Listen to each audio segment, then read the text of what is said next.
Determinants eight individual level and eight market level. अब हमें supply function देखना है। व्हाट इज सप्लाई फंक्शन, ये फॉर्मूला कैसे बनता है। ठीक है, जो हमने डिटर्मिनेंट्स देखे हैं इंडिविजुअल एंड मार्केट लेवल, उसी को मिलाकर इसका फॉर्मूला बनता है।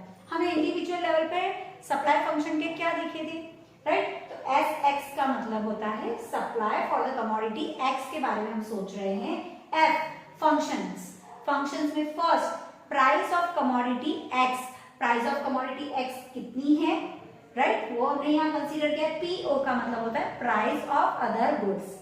पीएफ का मतलब है price of factors of production, अभी हमने डिस्कस किया था what were the factors of production, उसकी प्राइस।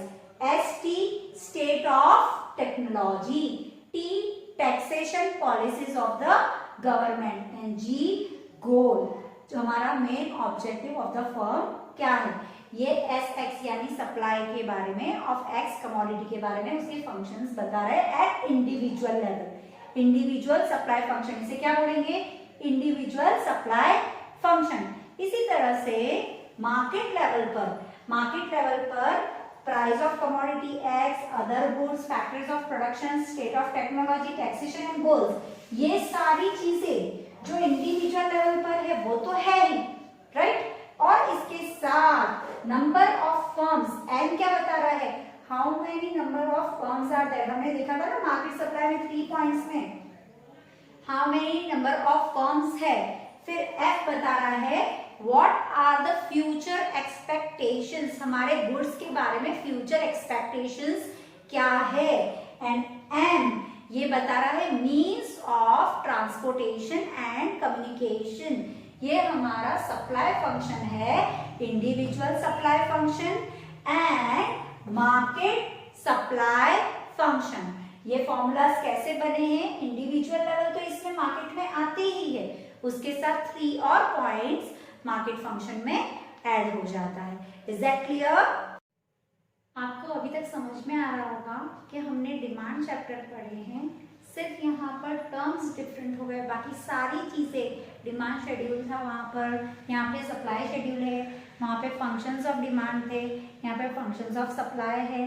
तो ये सारी चीजें, तो आई विल सजेस्ट यू कि आप डिमांड और सप्लाई चैप्टर जब पढ़ते हैं तो साथ में कंपैरिजन करके पढ़िए, तो आपको ये दोनों चैप्टर्स बहुत इजी लगेंगे और कंपैरिजन में भी अच्छे से समझ में आएगा। चलो अब now next, what is supply schedule. Supply schedule क्या है, जब हम टेबुलर फॉर्मेशन में यानी टेबल के फॉर्म में रिप्रेजेंट करते हैं हमारे डेटा को, दैट इज सप्लाई शेड्यूल। यानी शेड्यूल क्या होगा, टेबुलर फॉर्म में रिप्रेजेंट करना हमारे डेटा को, दैट इज सप्लाई शेड्यूल। और जब हम ग्राफ में ड्रॉ करके उसको बताते हैं तो दैट इज सप्लाई कर्व। यानी ग्राफ में हम ड्रॉ करके एक्स एक्सिस वाई एक्सिस करके बता रहे हैं तो दैट इज सप्लाई कर्व। और यहाँ पे टेबुलर रिप्रेजेंटेशन में बताया है दैट इज सप्लाई शेड्यूल। अब सप्लाई शेड्यूल और सप्लाई कर्व ये दोनों individual level and market level पर होता है। व्हाट इज इंडिविजुअल लेवल, जब हम एक प्राइस के बारे में, जो क्वांटिटी सप्लाई है, एक ही कमोडिटी के बारे में बात कर रहे हैं तो उसकी प्राइस, जैसे 1 रुपये प्राइस थी तो 5 यूनिट सप्लाई हुई, 2 रुपीस हुई तो 10 यूनिट सप्लाई हुई। यानी अगर प्राइस बढ़ती जा रही है तो जो सप्लायर है वो ज्यादा से ज्यादा सप्लाई करेगा ताकि उसे मैक्सिमम से प्रॉफिट मिले। इसी इंडिविजुअल सप्लाई शेड्यूल को हमने सप्लाई कर्व में यहाँ पर बताया है। ये देखिए 0, ठीक है, ये हमारा 0 है, यहाँ पर से हमारा स्टार्ट हो रहा है, this is X axis and this is Y axis. यहाँ पर एट ₹1 हम कितनी यूनिट सप्लाई कर रहे हैं, 5, 2 पे 10, 3 पे 15, 4 पे 20 और 5 पे 25। यानी जैसे जैसे प्राइस बढ़ते जा रहा है यहाँ पे सप्लाई भी बढ़ती जा रही है। This shows direct relationship between price and quantity supplied. हमारा सप्लाई कर्व देखिए आप, ये कहाँ पे, इट मूव्स अपवर्ड्स, ठीक है, ये हमारा सप्लाई कर्व है, राइट। डिमांड कर्व का स्लोप किस तरह था, राइट। अब इस इससे ऑपोजिट हमारे सप्लाई कर्व का रहेगा। This is individual supply schedule and this is individual supply curve.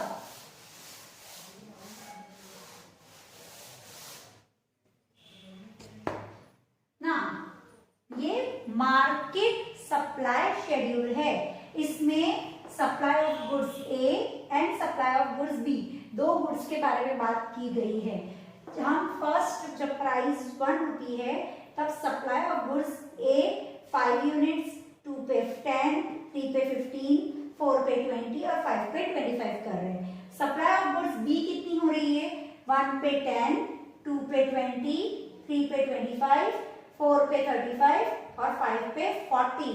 दोनों अलग अलग गुड्स है, बट जब हम मार्केट की बात करते हैं, मार्केट सप्लाई यूनिट्स की बात करते हैं, तो हम दोनों यूनिट्स को साथ में मिलाकर 5 + 10 इट गिव्स 15, 20 और 10 को मिलाकर 30 यूनिट्स, 15 एंड 25 40, 20 एंड 35 55, 25 एंड 40 65। यहाँ पर हम दोनों को मिलाकर यानी सारे एक एक सप्लायर की कमोडिटीज को मिलाकर यहाँ पर मार्केट सप्लाई बनता है। इसके कर्व को देखिए, जब इंडिविजुअल लेवल बन रहा है तो इंडिविजुअल में एस ए इंडिविजुअल का बताया ये, और एस बी ये इंडिविजुअल, यानी दोनों को जब हम अलग अलग देख रहे हैं तो ये इंडिविजुअल लेवल पे हमारी सप्लाई है। पर जब मार्केट कर्व है तो ये मार्केट कर्व को आप चेक कीजिए, ये दोनों का मिलाकर यानी 15, 30, 40, 55, 65 ये कंपैरेटिवली स्टीप नहीं फ्लैटर हो रहा है। तो we can say that when we are talking about market supply curve, it is more flatter as compare to individual supply curve. ये स्टीप नहीं है, राइट? तो market supply curve is flatter as compared to individual supply curve because it gives the sum total of all individual commodities, not only single commodities. Okay, now we know very nicely what is law of supply. Law of supply क्या बोलते हैं? There is a direct relationship between price and quantity supplied, यानी जैसे जैसे price बढ़ेगी हम quantity supplied as a supplier अगर हम सोचेंगे तो हम क्वांटिटी सप्लाई भी ज्यादा करेंगे। व्हाट आर द एजम्पशंस, यानी कौन सी ऐसी कंडीशंस है जब लॉ ऑफ सप्लाई काम करता है? तो इसमें ये एजम्पशंस है कि ये 5 एजम्पशंस है तभी लॉ ऑफ सप्लाई काम करता है। First, price of other goods is constant. जो प्राइस ऑफ अदर गुड्स है उसमें कोई चेंज नहीं है, जैसे राइस की प्राइस बढ़ रही है या व्हीट की प्राइस बढ़ रही है तो हमारे सप्लाई में चेंजेस आएगा। तो price of other goods is constant, यानी उनकी प्राइसेस में भी कोई चेंज नहीं हो रहा है। There is no change in the state of technology. जो टेक्नोलॉजी हम यूज कर रहे हैं the same technology is there in the market. हमारी टेक्नोलॉजी अभी तक आउटडेटेड नहीं हुई है, तो there is no change in the state of technology. Whatever technology we are using, the same is good for the production. Price of factors of production remains same, means there is no change in the price of factors of production. Factors of production यानी जो goods, जो मेरे raw materials है उनमें से किसी की price नहीं बढ़ी है, मेरे लेबर ने ज्यादा प्राइस नहीं मांगा है, means these are factors of production, उसमें कोई चेंज नहीं है। No change in taxation policies. The government has not changed their taxation policies, so there is no change. So it will not affect my supply of goods. The goals remain same. यानी मेरे goals में अगर मुझे profit कमाना है as a supplier, तो मेरे profit के aim में कोई change नहीं है। अगर मुझे ज्यादा market को cover करना है तो उसमें कोई change नहीं। Means the goal which I have set for supply of goods have not changed.